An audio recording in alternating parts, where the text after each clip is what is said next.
Godfrey Bloom. It is wonderful to have you with us today. Thank you so much for your time. A pleasure to be here. Great to have you. And people can follow you at Godders Bloom on Twitter. GodfreyBloom.uk is the website, and GodfreyBloom.substack.com. On the website, you can get about gold in your wealth, the Great Reset, climate and green energy, COVID, military, all topics that I know our viewers and listeners will be interested in. But for our viewers who may not have come across Godfrey Bloom, he has a long and varied career encompassing financial services, army, politics. It was the politics where I first came across you, serving 2 terms, I think, for UKIP in the European Parliament. And one of Godfrey's books, all available on the website, but is The Magic of Banking, The Coming Collapse paperback. Now, Godfrey, how did you manage to fuse together finance, military, and politics? It's an interesting mix. Well, of course, it's the only advantage of being very old is that you get lots of opportunities to do lots of stuff. So it's not because I'm particularly clever, it's because I'm particularly old. So just to bear in mind my background in the 1960s, I went into the city with a very prestigious broking house in the 1960s, about 1966, 67, in those days. Now, in those days, if you were going to get anywhere in the city, it was, first of all, you had to wear a bowler hat. You had to have a bowler hat. And it seems a long time ago now, but you didn't have to wear it. You just had to make sure you had it on the hat stand. I've still got it. And the other thing, couple of things, all the senior directors were wartime officers. All the middle management were national service officers. So you had to have some kind of military connection. Short Service Commission, Territorial Army Commission, perhaps with a prestigious regiment, so on and so forth. And you had to play rugger, as we call it in those days. And I ticked every box in a fairly modest kind of way.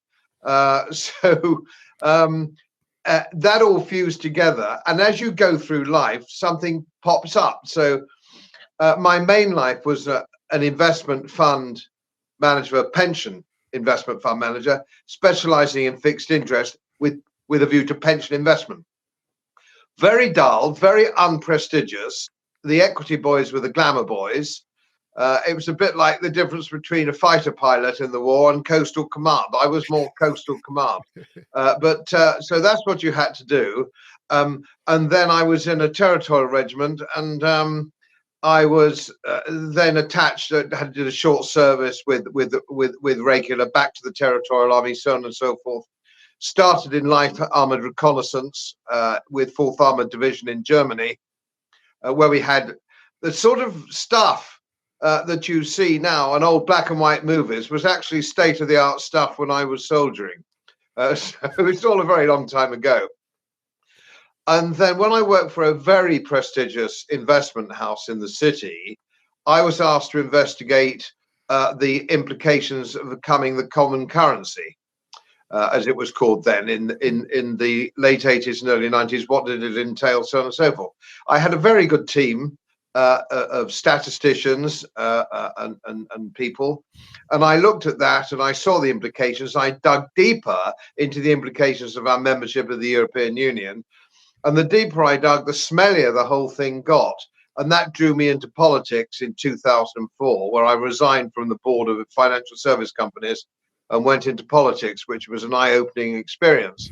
So that's why I came to do all these things. You couldn't do that now, I don't think, because the world has changed and everything is really too focused on micro management and micro career patterns and so on and so forth. So I was very lucky to be born when you could have a really holistic kind of career pattern, which gave me my army and politics and business. So I had all three. I don't think you could do that now.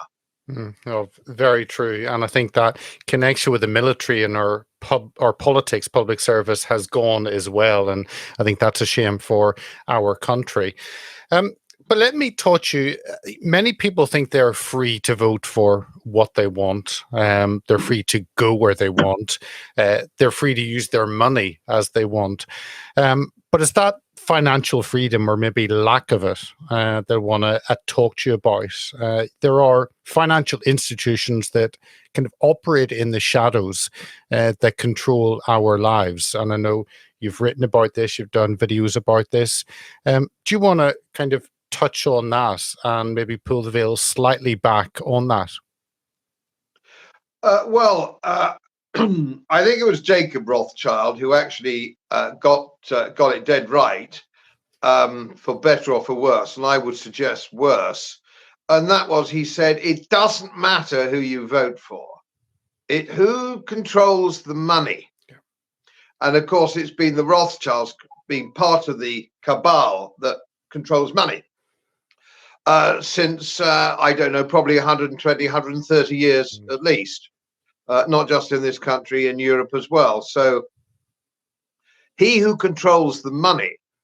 And of course, as we become a more secular society, money becomes the primary goal. It is the religion. It is the religion of Western Europe. It's the religion of North America. It's how much money. And in a secular society, of course, you lose any form of moral compass. If indeed perhaps there was any moral compass, I don't know.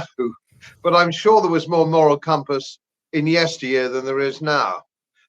So the deal is, and which means you can buy any journalist and you can buy any politician.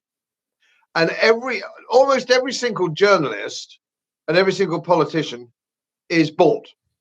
And there are very few exceptions.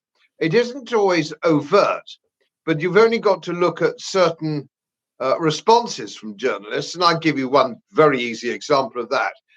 In Syria, for example, when the CIA and the Washington neocons were trying to destabilize Syria in order to get their pipeline coming from Qatar. It was all about money. It's all about money and influence. And this is what was happening. Then, of course, you would find the CIA would put out a press release which saying Assad has dropped poison gas on his own people and he's a very bad guy. That would be a CIA press release. Now, people like Andrew Neil on BBC TV would read that out within hours of it being circulated. There was no possible question of us checking whether it was true or not. And Andrew Neil, who was the sort of doyen of supposedly independent broadcasting, joke, would read that out with a straight face, which meant everybody watching BBC would believe that to be true.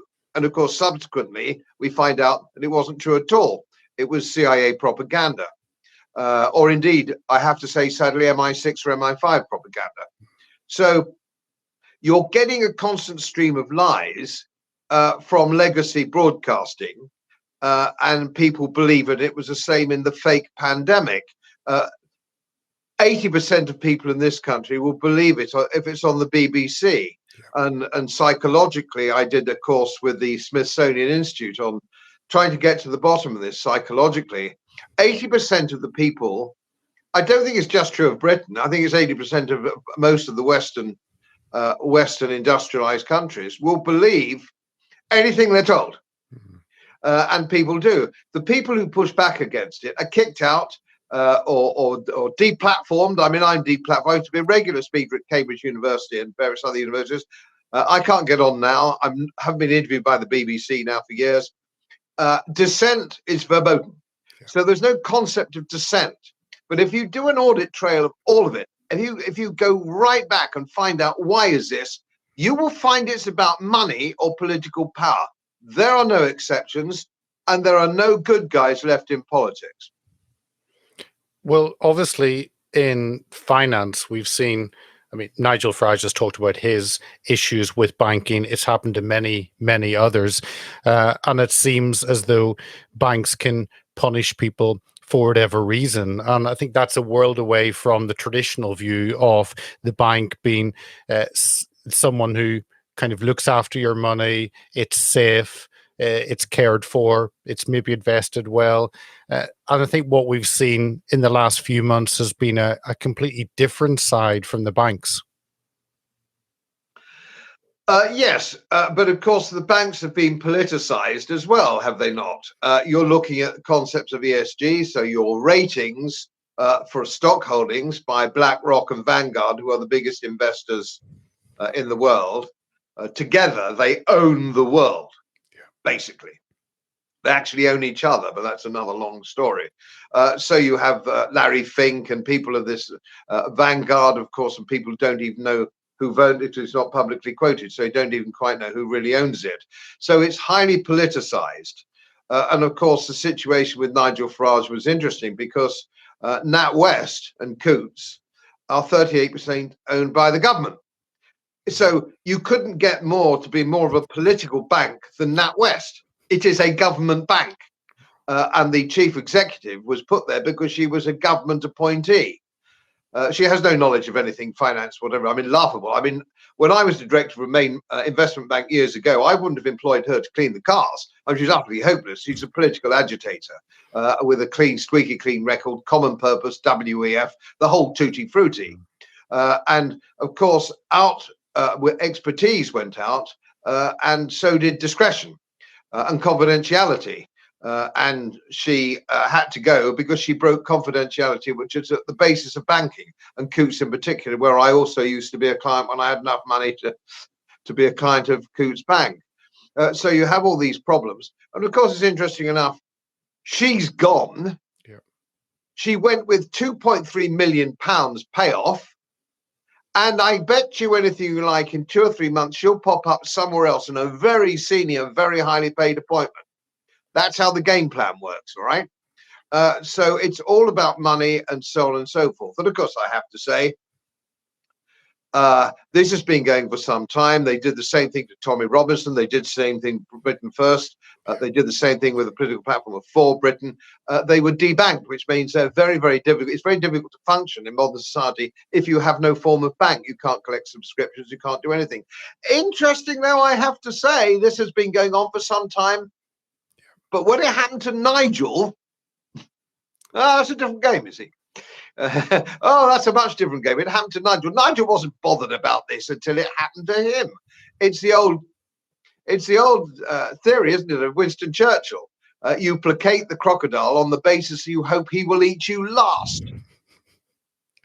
No, it's true, and I thought exactly the same, although I was thankful for a high-profile figure to highlight the injustice. But you're right, it's happened to most individuals. Don't have the ability to have a nationally aired program or a newspaper column to talk about this injustice. So at least it is being aired. But as you pointed out, the madness of a bank being partially government-owned, and the government say it's not our fault, and you wonder, well, whose fault is it? And they were blaming past regulation. You mentioned some of those companies, BlackRock and Vanguard, and these are shadowy companies. They own parts of many companies. They're very large shareholders of many institutions. Kind of, how has it got to that? Should that worry people? Is this just how financing capitalism works, or is there a darker side to it? No, one has to just remind everybody, certainly the younger generation, the difference between mercantilism and capitalism. Capitalism is laissez-faire. It means that you invest, you pretty well do what you damn well like, and the only demonstration of true capitalism post-war, of course, was Hong Kong under John Cooperthwaite. Where his view was, it's my job to make sure the drains work and the police aren't corrupt. Nothing else is my business. That's capitalism. And of course, that produced one of the most successful territories on the face of the planet in a very short period of time with no natural resources. Hong Kong has no natural resources. What we have now is mercantilism, which is sometimes referred to as crony capitalism, but it's got nothing to do with capitalism. Now, in a nutshell, how these sort of things work. I used to work for a company called Mercury Asset Management, which was part of the Warburg Empire. it was the biggest pension fund manager in Europe. And I was the representative of the National Association of Pension Funds, the institution there, as well as being a fund manager. I wasn't on the main board, incidentally. It was on a junior board, but believe me, I knew how the game worked. Now, when you're doing that, Mercury Asset Management then owned 4% of the 4% of the European stock market. 4%. That's a very significant number. It doesn't sound much. 4% of the stock market is big. Then they were acquired by Merrill Lynch, a big American investment house, and then Merrill Lynch were acquired by BlackRock, and so it goes on, and so it gets bigger and bigger, almost like a sort of an astrophysicist would talk to you about a black hole. Yeah. It becomes bigger and bigger, and the gravity pull is beyond human imagination. And then, of course, the oligarchs are part of that, and they're rich beyond most of our dreams. I mean, the George Soroses of this world, the Bill Gates of this world, the Mark Zuckerbergs of this world, all these people and are wealthy beyond imagination. And so you'd have to go back to the Rockefellers to find people who were that rich in comparison. And what is interesting then, they produce organizations, institutions like the Bill and Melinda Gates and so on and so forth, and the Rockefeller Foundation. And these also get hijacked politically, and you can go back to the Quaker side in this country, to Roundtree's, for example. Quaker, and they were very good to their employees, and they had an ethos, a Quaker ethos. And now there's a very wealthy Roundtree Foundation, which is hijacked politically completely. It's woke. The National Trust is woke. Everything has become woke. And woke is really just part of the World Economic Forum's game plan. And this grows and grows in power. So you end up now with a prime minister who is World Economic Forum, and no shame about it. No conspiracy theory here. You know, somebody's always conspiracy. That's absolute nonsense. It's quite, look at their website. It's perfectly upfront. They boast about this. The Chancellor of the Exchequer, the Archbishop of Canterbury, the leader of the opposition, Starmer, when asked, did he think Parliament or Davos, which was the most important? He said Davos. The King, who gives royal assent to our laws now, is World Economic Forum agent. So, in fact, as far as I'm concerned, he could be the top man. I'm never quite sure whether Klaus Schwab reports to him or vice versa, but the principle is the same. So now, of course, they control everything. And Bill Gates is the biggest farmer in the United States. He owns more land in the United States than anybody else. It's very difficult for ordinary people to fight against this, and they certainly can't fight against it with a vote. Vote is totally meaningless. And so you have these huge power blocks, and our elected politicians are simply stooges. Penny Mordaunt, for example, is a stooge to Bill Gates. He wrote a foreword for her book. She's an advocate of Bill Gates. All these people are paid, and we have a CIA who, with a huge budget, an unaudited budget, you know, they could pay you to interview certain people or not interview certain people in a Swiss bank account. Very significant amount of money. And most people have a price. Yeah. Most people can be bought. And those who can't be bought, the people like Neil Oliver, on a much smaller scale, me, you can't buy me, but I'm few. I'm one of the very few, and you can't buy me because money is not my God. I don't know whether you could buy me with other things. I can't imagine what they would be, but so some people are incorruptible, but that's a tiny minority, and that certainly doesn't work in politics. How have you seen, looking back at the industry, how finance works, kind of, how have you seen it change? Has part of it been more scrutiny? Has part of it been the internet opens up the ability to question with the public going direct? I mean, Neil Oliver, obviously on GB News, but having a huge reach on social media. Kind of, how have you seen a change, and how has social media affected the people's awareness of maybe what is happening? Well, social media is a wonderful thing. You know, it's a wonderful thing, and you can get a significant footprint on that But again, most people, it's still sadly legacy TV. It's still the BBC or ITV or whatever it happens to be that calls the shots. Yeah. People who follow social media, of course, are the most informed. But then if you look at my whole, just let's take me, my whole footprint is I probably in total have overall something like 160,000 subscribers. That really isn't very many. Obviously, Neil Oliver is much bigger, and I'm glad of that because he's, in my view, a great man. Yeah. He's a great historian and a great leader of thought. So I'm a huge supporter of his. But there's still most people go with the flow. They half watch BBC, they half watch ITV, they're doing something else, putting a shelf up, doing the ironing, whatever it is. So most people accept what they're told. Most people, of course, when it comes to things like pandemics and so on, or so-called pandemics, listen to their doctor. People have this divine faith in the National Health Service, which is, of course, ludicrous if you dig down into it, but most people do. Again, it's a legacy thing, and it goes back to people being brought up on Doctor in the House, black and white Ealing movies, fun enough, where you are now. Wonderful things when it worked and when it was incorrupt. Now, of course, that's all gone. The Bank of England, central banks are now political appointees. So you have your head of your central bank, Crony is a classic example, brought in as a Canadian, ex-Goldman Sachs, most of them are ex-Goldman Sachs, which is known as the vampire squid in the city. Even hard-nosed investment bankers like mine used to regard them as beyond the pale. You know, these are the sort of Vlad the Impaler of the investment banking world. But they're all political appointees. So Crony was a political appointee. So that this nonsense of the Bank of England being independent, so it doesn't work like that. And they go on to other political appointments with the UN or the International Monetary Fund or the Bank of International Settlements, which of course nobody ever talks about, which is the most powerful institution in the world.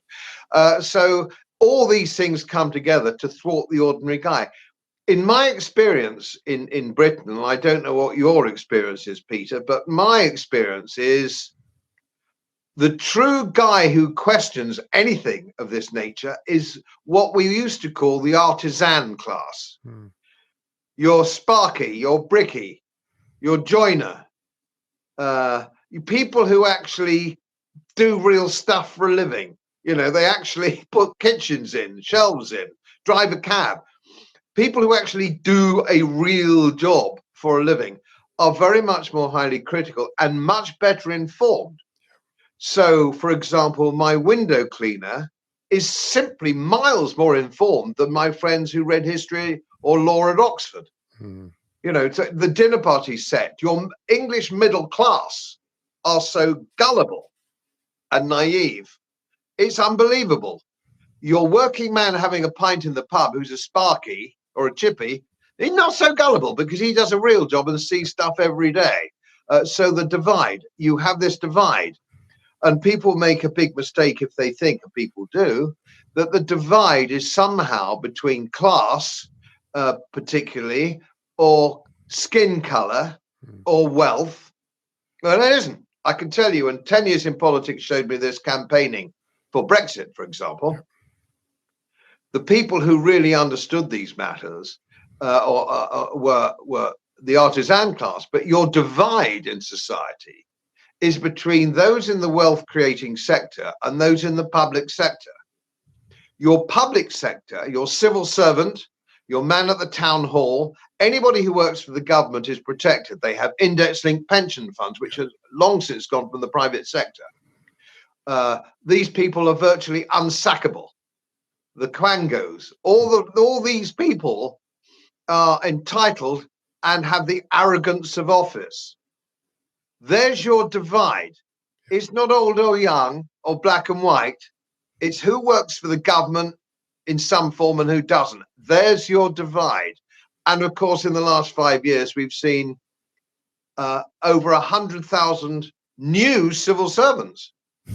one might imagine that they won't be happy until everyone is a civil servant, and therefore everybody can be controlled. If only we had a conservative government. But no, I see the same difference in conversations with friends, with colleagues, and I echo what you said. Everything we knew about finance seems to have gone out the window, gone out of fashion. I mean, saving money, don't spend more than you earn, invest wisely, make sure your repayments are manageable, have cash in hand for a rainy day. Now every government worldwide seems to be in a rush to see who can run the biggest deficit, who can get the biggest debt. And governments that maybe at one time would have been common sense, it's this rush to spend much more than any other government. What are your thoughts on kind of how we have got to that state of financial madness? Well, the problem we've had is Keynesianism. That's from the 1930s, where personal savings were regarded as a bad thing. Public spending and private spending and consumption was regarded as a good thing. And debt doesn't matter. This is your Keynesian theory, which has been taught now to generations of people in universities and schools. And they don't teach alternatives. They don't teach Austrian school economics. They don't mention some of the great names of yesteryear, like some of the great French economic philosophers. So they don't talk about this. Debt doesn't matter. And they can print money. And of course, in 1971, when America came off the gold standard, the dollar came off the gold standard, which was the reserve currency in 1971, Nixon closed the gold window, which was a technicality of the problem. And you see the spending power of the United States dollar from 1971. That 1971 dollar now would buy you 6 cents worth of services and goods. A complete collapse of paper currency, and of course sterling's worse, and so on and so forth. So it's the degradation of money, and it's the unseen tax, inflation. So who does inflation hurt? It holds people on fixed income, old age pensioners. Mainstream society suffers from inflation, but not your public sector. So, for example, if you're in the public sector, and certainly if you're a pensioner, I have a small pension from the Ministry of Justice because I worked for them for a while. I won't go into the details there. It's very small. But last year I got an 8.5% increase, and I'll get another 8.5%. So I'm protected. I live in a small village, but we have retired civil servants in the village, totally protected. Always got new cars, expensive holidays, and extensions to their cottages or houses. Money is no object to them because they're protected. But if you're on fixed income, you're stuck.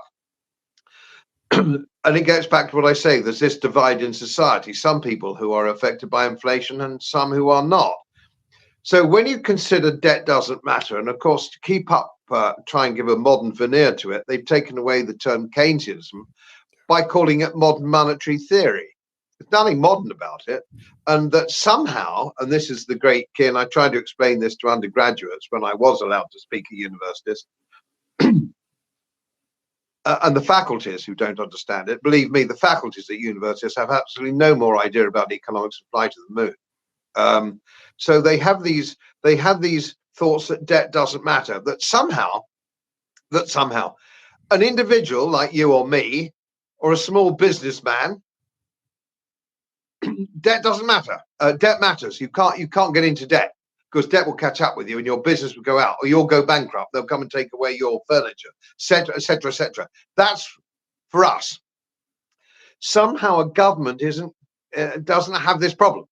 Apparently governments go on spending and spending more money and borrowing and printing more money with no great effect. It really doesn't matter. And of course it does matter, as we're beginning to see, because actually now in the United States, servicing the national debt is exactly the same amount of money as their military budget, which is $1 trillion a year. So they're spending $2 trillion in the United States a year to no purpose.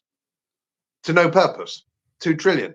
And then mainstream media, which of course is bought, which is bought and paid for by the state, the BBC in particular. If you don't pay the BBC, you go to prison, and that's a government-sponsored idea. So nobody challenges it. So, for example, you get to the Chancellor Exchequer interviewed. We now have the highest tax regime that we've had basically since the war. Nobody ever suggests in either political party or in mainstream media, nobody ever suggests that they cut government spending. Never happens. Nobody stands on the platform of cutting government spending. So you have high-speed rail, 100 billion. You have overseas aid, which incidentally is unaudited, £1 billion a month. £5 billion to the Ukraine. God alone knows where that goes. And so on and so forth. So we spend quangos, probably 600 or 700 billion pounds a year in all these things. They could halve income tax. They could standardize income tax. They could halve VAT if they stopped spending. But stopping spending doesn't happen. It doesn't occur to them to stop spending. So when they say, oh, more money for the national health, we need more money for the national health because it's crumbling, breaking down. They don't need any more money. The national health is rolling in money. Their problem is that out of the 1.2 million employees that they have, half of those aren't medics of any sort. They're not radiographers, physiotherapists, nurses, doctors, surgeons. Goodness knows what they all do. Yes, you need some administrators, you need some sparkies, you need bits and pieces, but do you need 600,000? Procurement. It's my sister used to work for the Norwich Infirmary. She said, I can buy mattresses online exactly the same for a third of the price that we spend on them, because nobody's in charge of procurement. Nobody cares about public money because it's not their money. So we have waste. We have waste on an unprecedented scale. The concept has gone of the public purse. If you went back to before the Great War, if you were a councillor, first of all, you'd be unpaid, there'd be no expenses, and there was a very serious concern about the public purse, taken very seriously from a moral dynamic. Nobody cares about the public purse now. Nobody cares. So does debt matter? Well, yes, it does matter. And we are going to see in the next few years, we're going to see a collapse of the banking system, and we're going to see a collapse of fiat currency. It's paper. It's intrinsically worthless. And then the people who survived that will be the people who had the foresight to buy gold coins. Well, I want to finish off on gold, but let me just pick up on the move away from fiat, the restrictions on using cash, often in shops and businesses. It's coming more and more, closing of ATMs, closing of bank branches, and this move towards central bank digital currencies, this move towards a new government control. I mean, how have you viewed this? Give us a little bit more of your thoughts on where it's going. Well, the key, of course, to central bank digitalization, which we have to an extent already, of course, nobody, de la Rue do not print notes anymore. It's created electronically. And of course, I explain this in my book. If you go in and want to borrow £60,000 or for an extension, or you want to buy £20,000 for a car, the bank clerk, if you're a good customer and they know you, they will simply create that electronically by tapping it out and crediting your account. So that's digital money. That's electronic money. It doesn't really exist. And of course, then you send it to somewhere else, that the person who's sending you a car, so on and so forth. And if you look at the international regulation Basel III, for example, and you have to keep 10% reserves. So if you put your money, if you put £100,000 into the bank, they only have to keep £10,000 of that back as a reserve. They can lend it on. And of course, it doesn't matter to whom they lend it. And this is one of the problems that we have. It isn't good lending. It's not sound lending. So, for example, the euro bond buying process, when I was there and I was trying to look at what they were actually buying. Oh, well, it's asset backed. They say, oh, no, Mr. Bloom, these are asset bonds. Well, they're not. So you get BMW or VW finance, for example. What you're actually buying is a bond, and the asset is an aging BMW or Volkswagen. It's not asset backed at all. And we found this out in 2007, did we not? When people thought they were buying a mortgage from a doctor in Washington with a nice big house and swimming pool in Arlington. They weren't. They were buying trailer trash in South Chicago. I didn't fall for it. I was in the game at the time, but I knew what I was doing because I'm an old man. And the children that run the city and run pension funds in some of these councils, they fell for it because they simply didn't do their homework. And you can't avoid homework. So you have all this degradation of everything. Bonds, stocks, deposits, not backed, not guaranteed. You have all these problems. So the only way it can go is to destroy itself, to collapse. We saw this in 2007 and 2008, but did we change anything? We didn't change anything. Nothing changed. It's the same thing. They've just printed more and more money and borrowed and spent more and more money. And now we're in a situation where it simply must collapse. Now they want digital currencies so they can control it. They can program it. And for those of subscribers who aren't familiar with the concept, I'm sure they are, otherwise they wouldn't be watching this program. But let's just take it from there. It's programmable. So the World Economic Forum, in line with the International Monetary Fund and the Bank of International Settlement, will not want you to spend money on travel or petrol or meat or all these things that they think are bad under the cover of saving the planet, which of course we all know is absolute nonsense. It's fake. It's fake science. But they've got to frighten people to comply with it. The planet will boil if you don't do this. And of course, most people don't have the benefit of traditional education. So they're being conned by people because A, they can't be bothered to do the homework, and B, they've probably in the main gone to a state school, this generation, or the generation before, where they haven't really had an education at all. They're not educated at all. I mean, I speak at universities, nice kids, like a beer, play rugby, play cricket. I love going there. Educated? They're not educated at all. They don't even pretend to be. So these are the problems. You have an uneducated workforce. Programmable. So when you go in and it's programmable and the state can control it, the bank can control it, they will say, you've had your ration of petrol this month. Yeah. Just like the war. You had your ration of meat this month. You've had your ration. You've had your holiday, Mr. Bloom. You've had your holiday. You can't go on another holiday. Think of the planet, you nasty man. And of course, you look around, and you see the king flying around in his private jet, the Royal, and all of them, Candy, all these people, Soros, like Bill Gates. Sadiq Khan, who's just on a transatlantic flight with his entourage to talk about climate change. Exactly. And so everybody sees this. The question is, what can you do? Now, in London, they reap what they sow. Yeah. I have very little sympathy for Londoners. It's the second time this man's been elected. I know. So whose fault is it? Well, did you vote against him? And the answer is you clearly didn't. That's why I say it's the same as Mark Drakeford, isn't it? In Wales. Beautiful country, just got back there, coastal walking. I love Wales. Wales is a wonderful, wonderful country. And they've got an idiot running. Well, why is he there? Who put him there? Well, the Welsh voted for him, didn't they? So it's as simple as that. And they've got a Muppet in Scotland. Yeah. And who voted for them? The Scots voted for him. So stop whinging. Voting doesn't do much good, but my God, you can make more of an effort for whom you vote. And so it's programmable, and we know it's going to be programmable, don't we? Because that's the whole point of it. And if you look at the World Economic Forum spokesman on banking, they say it will be programmable. We'll know exactly what you spent, how you spend it, and what you can and cannot spend it on.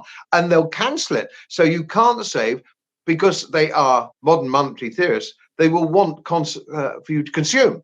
They will want you to consume. So if you've got £100,000 worth of savings or £50,000, they say, if you don't spend it by the end of the year, it will disappear. Yeah. So that will encourage spending, which they think is a good thing, not saving. But if you look at countries with the most successful systems over the years and over generations, it's savings. We built the biggest empire the world's ever seen and led the Industrial Revolution.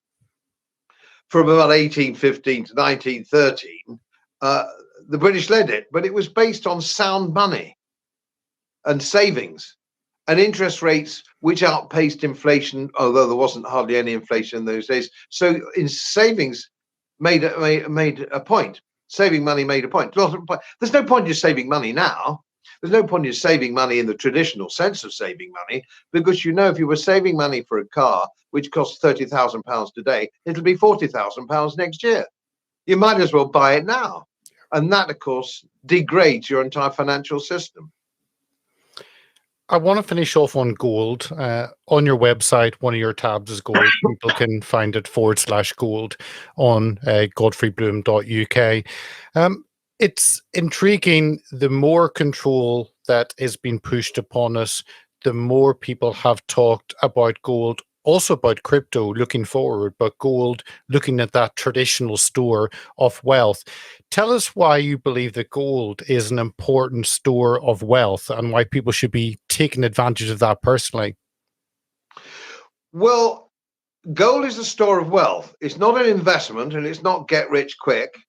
And as I always say to my undergraduates at universities, I always hold up a sovereign coin. The date on it is 1905.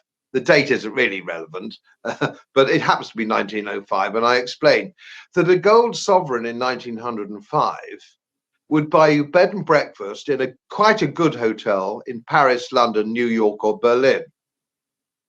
It will today, because a sovereign is worth just under £400. So it will today.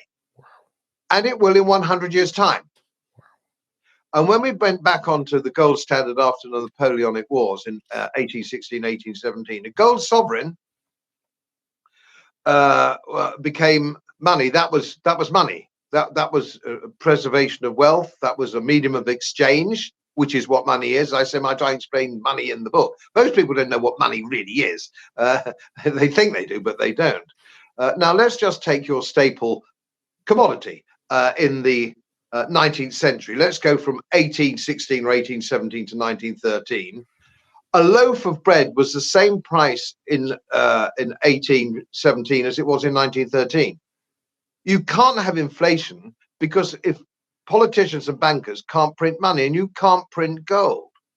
And that's the beauty of gold. But it's not an investment. It's not get rich quick.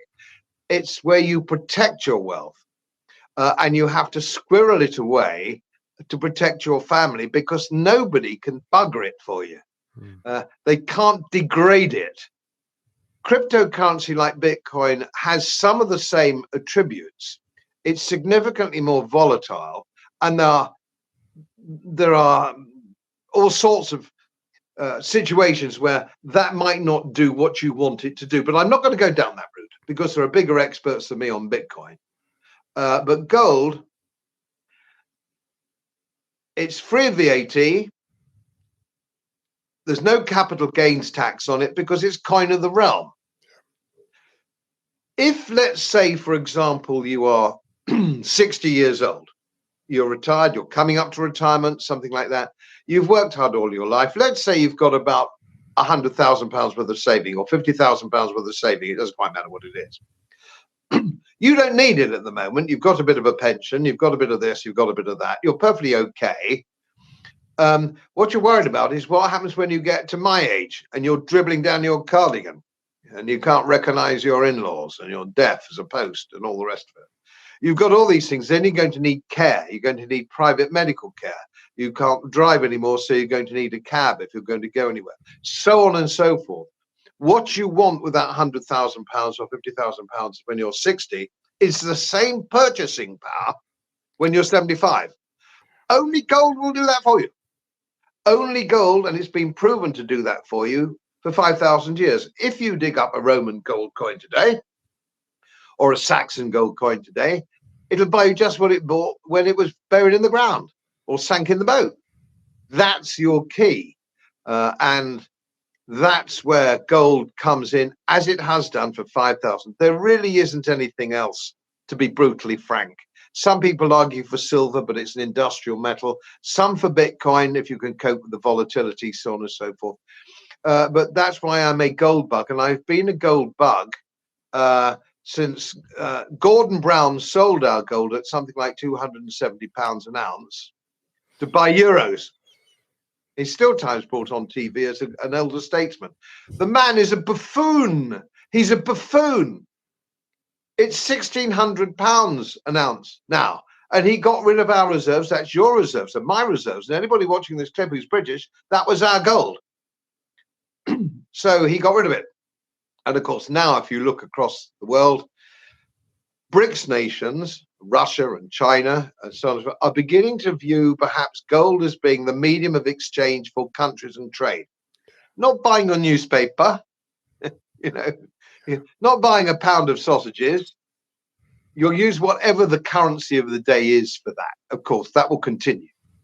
For us in smaller grades, used to be coppers, copper pennies, silver pennies, so that. Yeah, that won't change. But for big deals, for individuals, and exchange of trade and goods, it will be done in gold because that's the way it's been done for 5,000 years, and nothing's going to change that. Certainly not muppets like Jeremy Hunt. There's no bigger muppet than Hunt. we will end on that. Godfrey, I appreciate you coming on, and people can follow you on Twitter, godfreybloom.uk on the website, and godfreybloom.substack.com. Are those the best places to find you? Yeah, absolutely. Yes, you can find me. And if I may just put a word in quickly here, it is a not-for-profit website. Everything I do is not-for-profit. I do not turn a buck on anything that I do recommending. Even my books are virtually at cost. Because I don't need to make any money. Now, another advantage, perhaps, of being an old knacker is that I've got nothing to spend my money on except beer at the rugby club. Well, thank you. I've looked at the website and your Twitter and thoroughly enjoy them both for the information they provide. So thanks so much for coming on and sharing your thoughts on finance. Great pleasure. Thank you for inviting me.